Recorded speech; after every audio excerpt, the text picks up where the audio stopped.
Hello children, welcome to Act Sharda Public School English Learning Platform.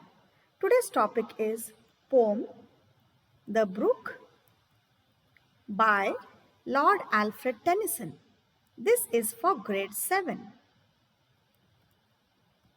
Learning outcomes are you will be able to number 1 summarize the elements of the poetry and poetic devices. Number 2 summarize using the stanzas of the poem.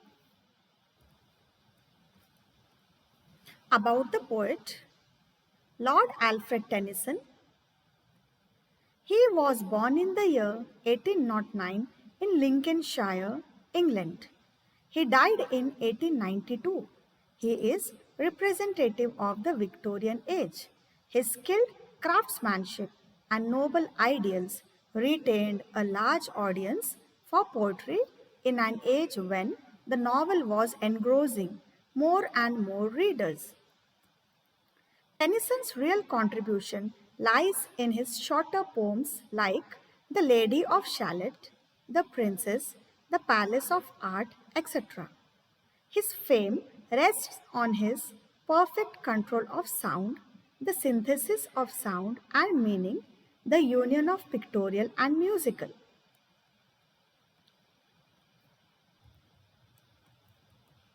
Introduction to the poem. In this poem, the poet is narrating a brook story in the first person. He has personified the stream and it talks of its beginning, the journey through various landforms, and finally its destination, which is the river. The poet compares a man's journey of life to the brook's journey. The brook is eternal and flows forever, whereas man is transient. The brook says that men come and go, but it stays forever. Elements of the poem The Brook. Number 1. Theme, persistence. The central theme is the journey of a brook. Mood, restless, excited, enthusiasm, and adventurous. Here in the poem, for men may come and men may go, but I go on forever. This line indicates restlessness. Next, excited. Here in the poem, I chatter, chatter as I flow to join the brimming river. This line indicates excited. I slip, I slide, I gloom, I glance among my skimming swallows. This line indicates enthusiasm. And for adventurous, here in the poem, I steal by lawns and grassy plots. I slide by hazel covers. This line indicates the mood adventurous. Third one, purpose. The poet says that, like the brook, man is energetic, lively, and moves swiftly when he is young, but slows down later on in life, just like the brook does before it empties into the river. Poetic devices. Personification is the main poetic device used in the poem. Personification is defined as a literary device that assigns human qualities and attributes to objects or other human things. Here, there is an example from the poem, I Babble on the Pebbles. In this, people chatter and babble, yet when the poet uses these words, we can hear the sound of the brook, which is his intention. Number 2, onomatopoeia. This is defined as a word that imitates the sound it represents. Here, onomatopoeia is I bubble into Edding Bays, I babble on the pebbles. Here, bubble and babble, these words or sounds defines onomatopoeia. Number 2, alliteration is defined as the use of the same beginning consonant sound in a line or verse. Here, alliteration is sudden sally, 20 thops, fairy foreland, chatter, chatter, foamy, flake. Here, in sudden sally, S, it shows the same beginning consonant sound. T shows the same beginning consonant sound.